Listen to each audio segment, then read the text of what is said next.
We live in a world where often when people think about visioning the future, they vision stuff. So you have a vision of the car you want, or you have a vision of an amount of money you want, or you have a vision of a home you want. And you see this with people with their vision boards. Mm-hmm. What's your take on that? And is that the right type of visioning? And what is the right type of visioning? Well, we do so many different variations because I think people integrate information differently. Mm-hmm. And all of those cars and homes and whatever that is, there are symbols of what it looks like when a person actually arrives at this concept called abundance, right? So if those things help them to associate with something that creates a feeling of abundance, and they're building their vision board to help them to get clear on their intent, then that's fine, because they're associating objects or things or material things that they'll say, that's when I know that I'm abundant. That's fine. Other people will say, look, abundance just means that I have more than I need, and I'm happy with that. And for them, there's a feeling that is associated with that. And when they begin to dream about their future, they may see themselves in a scene or see themselves a certain way. I don't care what it takes for the person to get there, because once they have their abundance, and this happens quite a bit in our work, when you finally have everything you want, there's only one thing you're going to ask yourself: how am I going to contribute to the world? Mm-hmm. How am I going to make a difference? So we use different tools to help people to get to that point. But if the person's doing the vision board and they're saying, when I get my new car, I get my new house, I get my new relationship, then I'm going to feel so great. Well, then they're back to the program, waiting for it to happen for them to feel the emotion. They're believing their outer world has to change in order for them to feel better. There's no effect of drawing the experience to you with that way. So the person has to use those tools to get them into the emotional state for them to feel like it's already happened. Now think about this. If you get up from a creative process and you feel grateful, you feel a love for life, you feel a joy for existence, you feel a passion for the moment, you will not be looking for your future, because you'll feel like it's already happened. It's the moment that we start feeling those self-limiting emotions that we feel separation, and then we start looking for it again. Well, then if you're waiting, you're not creating, you're in separation again. So then whatever it takes for you to move into a state of being. And what is a state of being? Thoughts are the vocabulary of the brain. Feelings are the vocabulary of your body. How you think and how you feel creates your state of being. So then if you wake up in the morning and you come back to your senses with a clean slate and you say, I don't feel anything, and you say, well, let me start thinking about all the problems in my life. Well, all those problems are connected to different people or different objects or things at different times and places. The moment you remember your problems, a memory is a record of the past. You're thinking in the past. Every one of those problems has an emotion associated with it. So all of a sudden you start feeling unhappy, you start feeling bitter, you start feeling frustrated. So now your body's in the past. So then most people then create a state of being that's connected to their past. And if they're in the familiar past, then they are going to crave the predictable future, and they're going to fall back into routine. So then we want people then to get very clear on that vision of their future, however they do it, and begin to combine that clear intention with an elevated emotion. And the stronger the emotion they feel from the vision they're creating, the more altered they feel inside of them, the more they're going to pay attention to the pictures in their mind. And now they're remembering their future. And biologically, it's exactly the same as remembering your past. In fact, if you're not being defined by a vision in the future, it means you're making your past more real than your future. Mm-hmm. You're falling in love with your past. You're more in love with your past than you are with your future. That you're believing in your past more than you're believing in your future. When you get to that moment where you have that feeling, that's your compass. Because that feeling is going to drive your behaviors. It's going to drive more of those thoughts. And when you feel that feeling and it's visceral, No person, no thing, no experience will stand in the way between you and that vision, and you will be initiated by the universe into wealth. You will be initiated into health.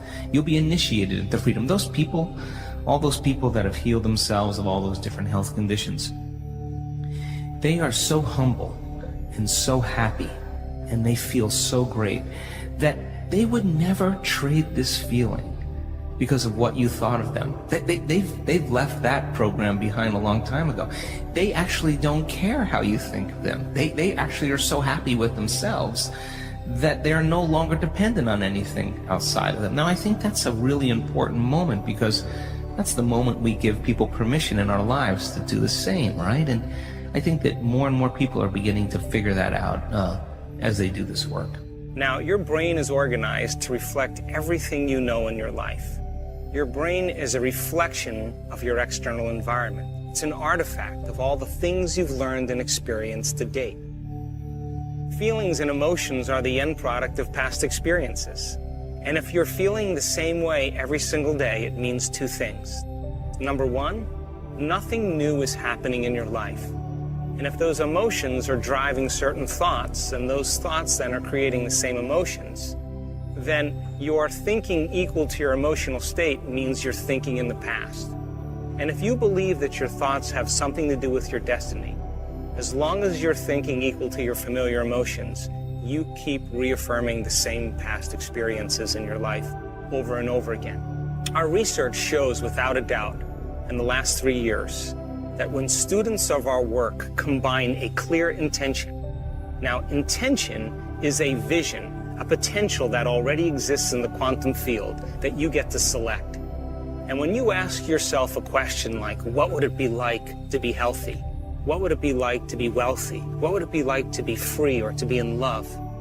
The moment you ask that creative question, part of your brain called the frontal lobe turns on. That's the crowning achievement of a human being. Once that area of the brain turns on, it's like a great symphony leader. It looks out of the landscape of the entire brain, and it begins to randomly select different networks of neurons that are connected to the things you've learned in your life or the experiences you had. And it begins to seamlessly paste them together to create an ideal, a vision, or an internal representation. That is a potential experience that's awaiting you. But it's not enough to just have the mind involved. Thoughts are the language of the brain, and feelings are the language of the body. And how you think and how you feel creates a state of being. Once you can begin to emotionally embrace that future reality before it's made manifest, when you combine that clear intention with an elevated emotion, the freedom, the joy, the inspiration, the genuine love that you feel or gratitude from that experience, the moment you do that, your body, as the unconscious mind, begins to believe it's living in that future reality in the present moment. Now you're moving into a new state of being, into a new personality. And a new personality creates a new personal reality. The research that we've done shows that when we teach people how to regulate their internal states, to begin to create more coherence in their brain, and to generate elevated emotions like joy and gratitude and inspiration, that not only does the brain become coherent, but so does the heart. And when the brain is coherent, the heart is coherent. When the heart is coherent, the brain is coherent. And so why don't we live by these states on a daily basis? Primarily because the majority of the time that we live in our waking state of consciousness, 70% of the time, you and I are living by the hormones of stress. And living in stress is living in survival. And when you're living in survival, the very chemicals of survival cause you to function as materialist, defining your reality with your senses. You pay attention to objects and things and people. You begin to believe that your outer world is more real than your inner world. And the side effect of this, over time, begins to cause us to feel separate from possibility. Why? Because when you're threatened by some predator or some danger in your life, it's not a time to go in. It's not a time to trust the unknown. It's not a time to open your heart and feel love. It's not a time to communicate. It's not a time to create. It's not a time to learn. It's a time to survive. So then, in order for us to create then, we have to lay down the very thing we used our whole life to get what we want for something greater to occur. And most importantly, we want you to understand when you're in the creative state and when you're not. And if you were to take a little time every day and apply some of the principles in changing beliefs and perceptions about yourself and your life. And what is a belief other than a thought you keep thinking over and over again? And all beliefs are based on past experiences. And in order for you to change a belief or perception about yourself and your life, you have to make a decision with such firm intention that the amplitude of that decision carries a level of energy that's greater than the hardwired programs in your brain and the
emotional conditioning in your body, and your body literally has to respond to a new mind. And when the choice becomes an experience that you never forget, that's the moment the past biologically no longer exists in you.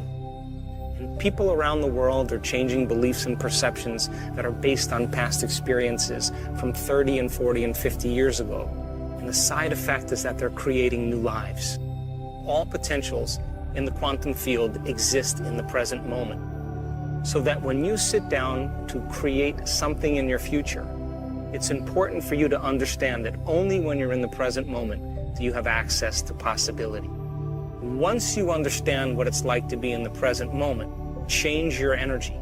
And when you change your energy to match a potential that already exists in the quantum field electromagnetically, when your energy matches that experience energetically, that's when reality is drawn to you. That's when the new experience begins to find you. So whether you want to change your health, or create something new in your life, or experience a mystical moment, a lucid dream, whatever your passion or desire is, specifically select those potentials and create the life that you want, so that you don't have to go and get it, that in fact it comes to you. So think about this. Most people wake up in the morning, and the first thing they do is they get in touch with the feeling that defines them.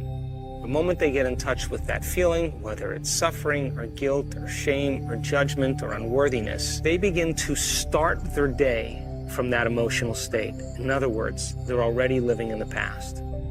And once they turn on the certain chemicals that drive certain brain circuits, they expect their life to change. But they're thinking the same thoughts, performing the same actions, and living by the same emotions, but secretly expecting their life to change. What if, then, in a small example, you became conscious of those emotions that keep you anchored to the past, and you begin to change your emotional state? Means you would begin to change your energy. Now, from a quantum perspective, the thoughts that you think are like the electrical charge in the quantum field. The feelings that you emote are like the magnetic charge in the quantum field.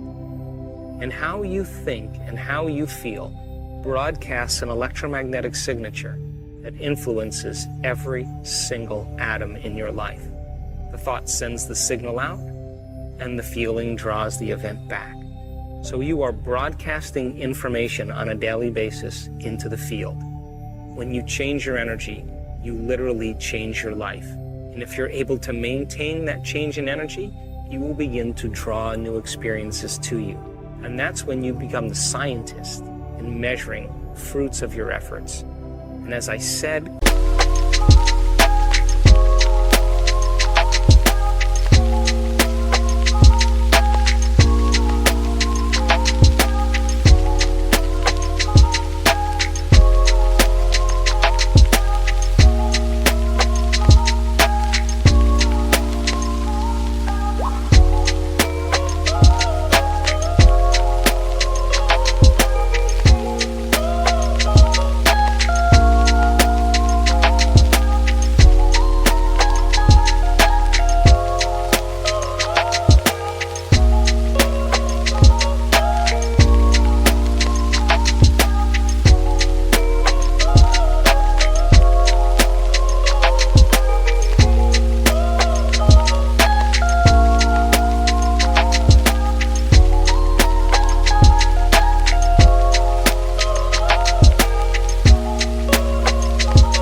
people all over the world, in all different cultures, are doing the uncommon.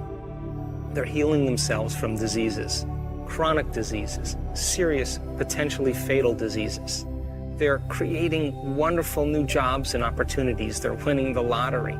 They're having mystical experiences that begin to uncover the mystery of who we really are. And I think that the biggest lie that we've ever been told is that we're linear beings living a linear life. But in fact, we are dimensional beings living a dimensional life. And so uncovering the mystery of the self, beginning to look deeper and understanding who we are, that if knowledge is power, then knowledge about yourself is self-empowerment. And I want to inspire you and motivate you so that you can begin to apply these principles so that you get to be the recipient of your own efforts. For example, we've had several people in our work heal themselves of very difficult conditions. One lady in particular experienced a very sudden loss.